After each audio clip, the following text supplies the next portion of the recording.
नमस्कार दोस्तों, ब्लडी सत्य के एक और हैरान कर देने वाले अनोखे एपिसोड में आप सभी लोगों का बहुत बहुत स्वागत है। दोस्तों, आज के इस वीडियो में आप सभी लोगों के सामने एक ऐसी अनोखी जानकारी लेकर आ गया हूं जिसकी मदद से आप लोगों को पता चलेगा कि आखिरकार महाभारत काल के सबसे प्रसिद्ध और सबसे ज्यादा पसंदीदा पात्र यानी कि कर्ण और अर्जुन किन के अवतार थे।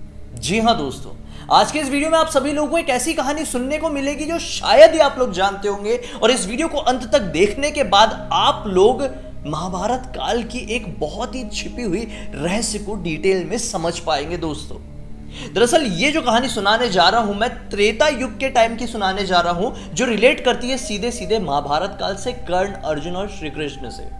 त्रेता युग यानी कि भगवान श्री राम का युग। इस युग के अंत से थोड़े समय पहले की बात है, मतलब इस युग का अंत होने ही वाला था, उससे थोड़े समय पहले की बात है। एक राक्षस हुआ करता था, एक बहुत ही ताकतवर राक्षस जिसका नाम था दंबोद भवा। दंबोद भवा का ऐसा था कि वो राक्षस जरूर था लेकिन बुराई ज्यादा फैलाया नहीं था। वो भगवान सूर्य का बहुत बड़ा भक्त था। वो जिंदगी में केवल यही चाहता था कि मैं अमर बन जाऊं, और इसी चीज की ख्वाहिश के साथ उसने भगवान सूर्य की एकदम कठोर तपस्या को शुरू कर दिया।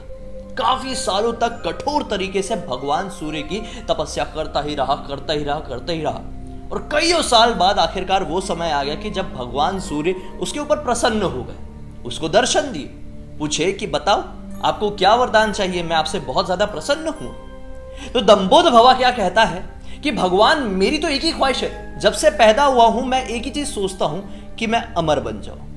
भगवान सूर्य ने तुरंत ही मना कर दिया कि अमरता का वरदान मैं नहीं दे सकता, मैं क्या कोई भी नहीं दे सकता। इस दुनिया में जो भी पैदा हुआ है उसकी मृत्यु होना निश्चित है, फिर मैं तुम्हें कैसे अमर बना दूं, ये हो ही नहीं सकता। दंबोद भवा को वरदान तो जरूर देना था। दंबोद भवा भगवान सूर्य की ये बात को सुनकर बहुत ज्यादा दुखी हुआ, लेकिन तुरंत उसने अपना दिमाग भी चला लिया कि क्यों ना मैं भगवान सूर्य से ऐसा वरदान मांग लूं जो अमरता का ना हो लेकिन सीधे सीधे अमरता के बराबर ही हो।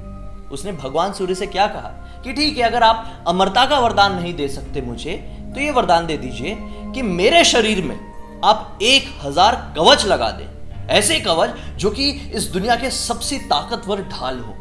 1000 कवच लगा दे, और हर एक कवच को निकालने के लिए एक मनुष्य को मुझसे 1000 साल तक लड़ाई करनी पड़े, और जैसे ही वो एक कवच को निकाले उसकी मृत्यु हो जाए।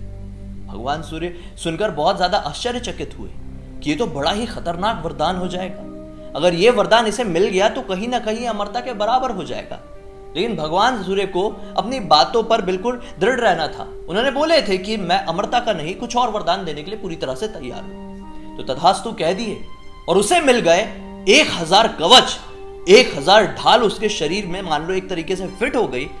यानी कि अब उससे युद्ध लड़ना लगभग इम्पॉसिबल था, क्योंकि कोई उससे युद्ध लड़ता तो उसे हराने के लिए पूरे 1000 साल देने पड़ते। 1000 साल तक उसके साथ लड़ाई करनी पड़ती, उसके बाद उसकी केवल एक ढाल निकाली जा सकती थी, और एक ढाल निकालने के बाद उस इंसान की मृत्यु हो जाती। मतलब, और कोई एक ही इंसान मार पाए, उसने ये भी मांगा था, मतलब उसको मार पाना अब नेक्स्ट टू इम्पॉसिबल था। उसकी यही शक्ति उसे क्रूरता के रास्ते पर लेकर चली गई। वो काफी ज्यादा घमंडी हो गया, और अब वो पूरी तरह से राक्षस बन गया। सबके ऊपर अत्याचार करने लगा, पशु पक्षी, इंसान, देवता देवी, सबके ऊपर अत्याचार। किसी के भी ऊपर प्रहार कर देता था, उसकी वजह से किसी की भी मृत्यु हो जाती थी। ऐसा काफी समय तक चलता रहा। इस दुनिया में जितने भी प्राणी थे ये प्रार्थना करने लगे कि इसकी मृत्यु हो जाए कैसे भी करके। अब उसे कुछ ही सालों बाद, इसका एक तरफ तो चल ही रहा था इसका अत्याचार, एक तरफ जो राजा दक्ष थे उनकी एक बेटी थी मूर्ति की शादी हुई भगवान ब्रह्मा के एक मानस पुत्र से जिनका नाम था धर्म। ठीक है, अब धर्म की शादी जब हुई मूर्ति से, तो मूर्ति ने देखी कि भाई पृथ्वी में तो ये बहुत ही गलत अत्याचार चल रहा है। ये जो राक्षस है जिसका नाम अब सहर्षा कवच हो चुका है, क्योंकि उसके शरीर में अब 1000 कवच है, वो तो हाहाकार मचा के रख दिया है। उसका अंत होना बहुत जरूरी है, नहीं तो धरती माता पृथ्वी को बहुत ज्यादा कष्ट पहुंचेगा उसकी वजह से आने वाले समय में। तो वो भगवान विष्णु की तपस्या में लग गई, क्योंकि वो पूरी तरह से चाहती थी कि बस अब इसका वध हो जाए। अगर इसका वध हो गया तो प्रजापति दक्ष की बनाई हुई ये जो समझ लो संसार है वो पूरी तरह से आराम से जीने लगेगा। वो काफी समय तक भगवान विष्णु की तपस्या की, और आखिरकार भगवान विष्णु ने उन्हें भी एक दिन दर्शन दिए। भगवान विष्णु ने यह कहे कि मैं बहुत अच्छे से जानता हूं कि आप मेरी तपस्या क्यों कर रही हैं। आप चाहती हैं कि सहस्रा कवच का वध हो जाए, उसकी मृत्यु हो जाए। ठीक है, अगर आपने उसके वध के लिए ही मुझे याद किया है, मेरी तपस्या की है, तो एक बात जान लीजिए, मैं आपको वरदान देता हूं कि उसके वध के लिए केवल आप ही जिम्मेदार रहेगी, यानी केवल आपकी वजह से ही उसका वध होगा, उसका अंत होगा। वो काफी ज्यादा खुश हुई। भगवान विष्णु अपने धाम लौट गए। अब कुछ सालों बाद उनको दो जुड़वा बेटे हुए, नर और नारायण। माना जाता था कि नर और नारायण भले दो शरीर थे, लेकिन इनकी आत्मा एक थी। नर जो कुछ भी सोचते थे उसे पूरा नारायण करते थे, उसी प्रकार से नारायण जो कुछ भी सोचते थे उसे नर पूरा करते थे। सब लोग ये कहने लगे कि ये दोनों अटूट है, ये दोनों एक दूसरे के बिना रह ही नहीं सकते, ये दोनों को अलग करना पॉसिबल है ही नहीं। एक टाइम आया, ये दोनों बद्रीनाथ में थे, पूजा पाठ कर रहे थे, क्योंकि ये भगवान शिव के बहुत बड़े भक्त थे। उस समय यही सहस्रा कवच वहां पर पहुंचा और बिना मतलब के लोगों के ऊपर, जानवरों के ऊपर अत्याचार करने लगा, बिना मतलब के उन्हें मारने लगा। जब ये बात नर और नारायण को पता चली तो उनमें से जो नारायण थे वो वहां से उठकर गए। नर अभी भी तपस्या में लीन थे। नारायण ने देखे कि ये तो बहुत ज्यादा आतंक मचा रहा है, मैं इसे अपने युद्ध के लिए ललकारूं। नारायण ने सीधे सीधे उस राक्षस को युद्ध के लिए ललकार दिया। उस राक्षस ने देखा कि कौन आ गया ये जो मुझसे युद्ध करेगा। वरदान मिलने के बाद पहली बार इसके आंखों में डर दिखा। नारायण का इसके साथ युद्ध शुरू हुआ। 1000 साल तक कड़ा युद्ध चलते रहा और फिर आखिरकार वो समय आ गया जब इसका पहला कवच नारायण निकालने वाले थे। युद्ध होते होते होते होते नारायण ने उसका पहला कवच खींचा और जैसे ही उखाड़ा वैसे ही नारायण की मृत्यु हो गई। जैसे ही नारायण की मृत्यु हुई, उधर नर पिछले 1000 साल से भगवान शिव की कड़ी तपस्या करके मृत संजीवनी की विद्या प्राप्त कर चुके थे। इधर से तुरंत ही नर उठे, नारायण को अपनी विद्या से जीवित किए और युद्ध करना शुरू कर दिए। अब इनका युद्ध यानी कि नर का युद्ध चलते रहा राक्षस के साथ 1000 साल तक। फिर जैसे उन्होंने दूसरा कवच उखाड़े, उनकी मृत्यु हो गई। इधर दूसरी तरफ तब तक कौन? नारायण भगवान शिव की आराधना कर रहे थे। अब इन्हें भी मृत संजीवनी की जो विद्या थी वो प्राप्त हो चुकी थी। इधर इन्होंने जैसे ही दूसरा कवच उखाड़े थे, इनकी मृत्यु हो गई थी। उधर से नारायण जिन्होंने पहले युद्ध किया था वो तपस्या से उठे, अपने भाई को जीवित किए और उनके भाई वापस से तपस्या करने गए। इधर पे इन्होंने लड़ाई की, तीसरा कवच उखाड़े, मृत्यु हुई, फिर भाई उठ के आया, जीवित किया, फिर युद्ध हुआ, चौथा कवच उखाड़े। ऐसे करते करते करते करते 999 बार इन्होंने उसके कवच उखाड़ दिए। अब बचा एक कवच उसके पास।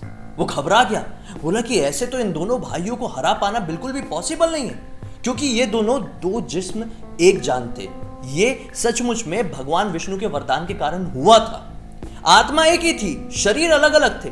देखा जाए दोनों की मृत्यु एक दूसरे के बिना निश्चित थी ही नहीं। वो समझ गया कि ऐसे तो मैं जीत ही नहीं पाऊंगा, अब केवल सूर्यदेव ही मुझे इनसे बचा सकते हैं। वो भागते भागते तुरंत सूर्यदेव के पास गया और सूर्यदेव की शरण ले ली। अब सूर्यदेव जो कि दयालु थे, उन्होंने ये पाई कि मेरा भक्त इस तरह से मेरी शरण लेने के लिए आया है, तो अपने अंदर सूर्यदेव ने उस राक्षस को संभाल लिया। नर नारायण को यह पता चला कि सूर्यदेव ने एक राक्षस को अपने अंदर संभाल लिया है, तो उनको बहुत बुरा लगा। पहले तो बोले कि हमें लौटा दीजिए, उसका अंत जरूरी है पृथ्वी की भलाई के लिए। भगवान सूर्य ने बोले कि मैं इस तरह से शरणार्थी को मौत के मुंह में नहीं जाने दे सकता, मैं नहीं लौटाऊंगा।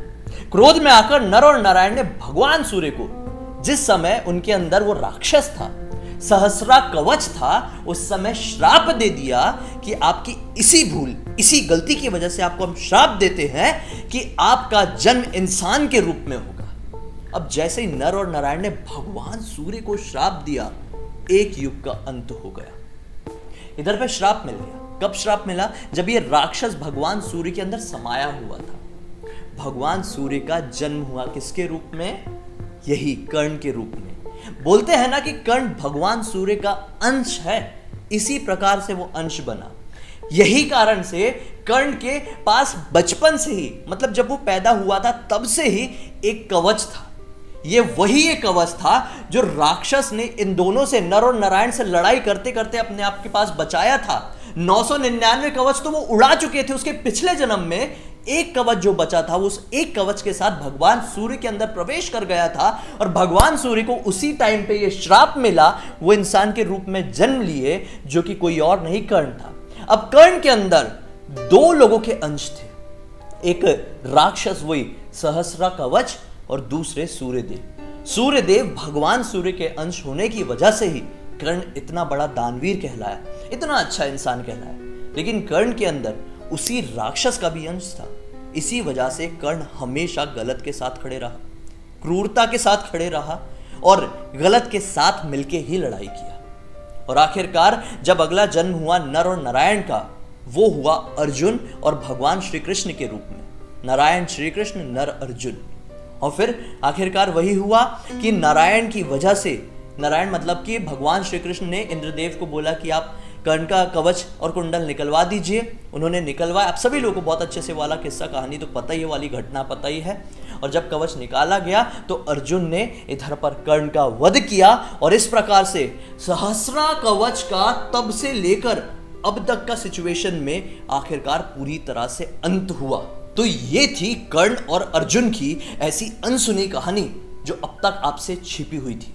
खैर दोस्तों, आज के इस वीडियो को आप लोगों ने कितना एंजॉय किया?